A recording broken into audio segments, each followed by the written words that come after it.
क्या आप कभी सोच सकते हैं कि एक हाथी जिसे कभी राजा के दरबार का गौरव माना जाता था क्यों पागल हो गया? इस कहानी में छुपा है इंसानी स्वभाव और पशु पक्षियों के प्रति हमारी जिम्मेदारी का एक गहरा संदेश। नमस्कार दोस्तों, स्वागत है आपका द नरेटिव नेस्ट पर, जहां कहानियां होती हैं आपकी और हमारी।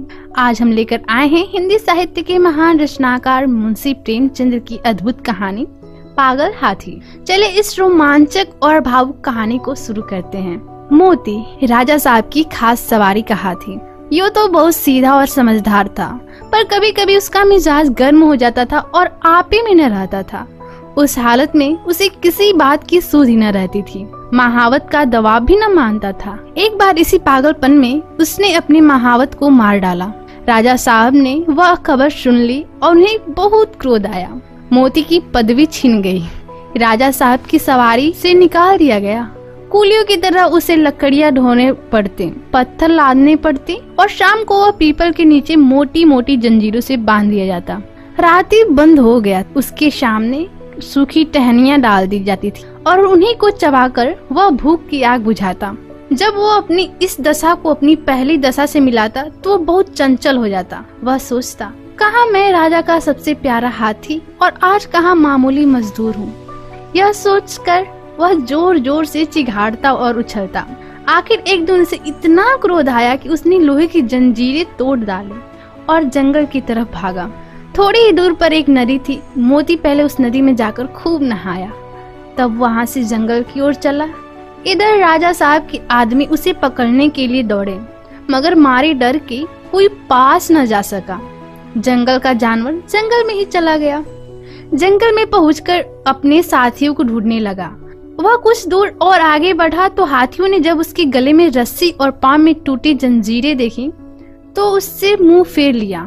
उसकी बात तक न पूछी। उनका शायद मतलब था कि तुम गुलाम तो थे ही, अब नमक हराम भी हो। गुलाम हो, तुम्हारी जगह इस जंगल में नहीं है। जब तक वे आंखों से ओझल न हो गए, मोती वहीं खड़ा ताकता रहा। फिर न जाने क्या सोचकर वहां से भागता हुआ महल की ओर चला। वह रास्ते ही में था कि उसने देखा कि राजा साहब शिकारियों के साथ घोड़े पर चले आ रहे हैं। वह फौरन एक बड़ी चट्टान की आड़ में छिप गया।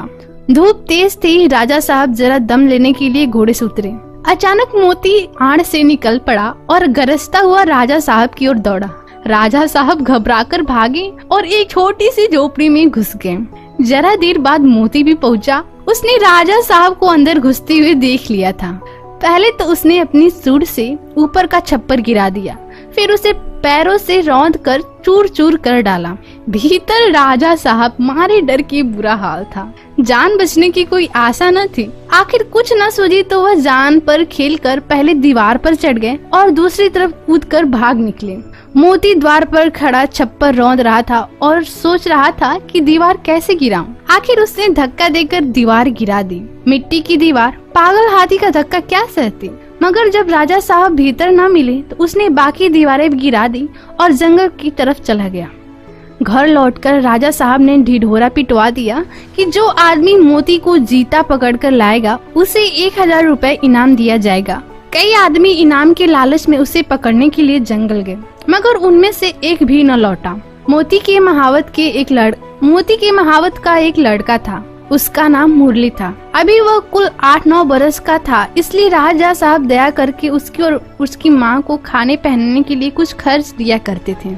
मुरली था तो बालक और हिम्मत का धनी था। कमर बांधकर मोती को पकड़ने के लिए तैयार हो गया, मगर माँ ने बहुत समझाया और लोगों ने भी मना किया, मगर उसने किसी की भी एक न सुनी और जंगल की ओर चल दिया। जंगल में गौर से इधर उधर देखने लगा। आखिर उसने देखा कि मोती सिर झुकाए उसी पेड़ की ओर चला आ रहा है। उसकी चाल से ऐसा मालूम होता था कि उसका मिजाज ठंडा हो गया है। जो ही मोती उस पेड़ के नीचे आया, उसने पेड़ के ऊपर से पुचकारा, मोती। मोती इस आवाज को पहचानता था। वहीं रुक गया और सिर उठाकर ऊपर की ओर देखने लगा। मुरली को देखकर पहचान गया। यह वही मुरली था जिसे वो अपनी सूंड से उठाकर अपने मस्तक पर बिठा लेता था। मैंने ही इसके बाप को मार डाला। यह सोचकर उसे बालक पर दया आई। खुश होकर सूंड हिलाने लगा। मुरली इसके मन के भाव को पहचान गया। वह पेड़ से नीचे उतरा और उसकी सूंड को थपकियां देने लगा। फिर उसे बैठने का इशारा किया। मोती बैठा नहीं, मुरली को अपनी सूंड से उठाकर पहले ही की तरह अपने मस्तक पर बिठा लिया और राजमहल की ओर चला। मुरली जब मोती को लिए राजमहल के द्वार पर पहुंचा तो सबने दांतों तले उंगली दबाई, फिर भी किसी की हिम्मत न होती कि मोती के पास जाए। मुरली ने चिल्लाकर कहा, डरो मत, मोती बिल्कुल सीधा हो गया है, अब वह किसी से न बोलेगा। राजा साहब भी डरते डरते मोती के सामने आए। उन्हें कितना अचंभा हुआ कि वही पागल मोती अब गाय की तरह सीधा हो गया है। उन्होंने मुरली को 1000 इनाम तो दिया, उसे अपना खास महावत भी बना लिया और मोती फिर राजा साहब का सबसे प्यारा हाथी बन गया।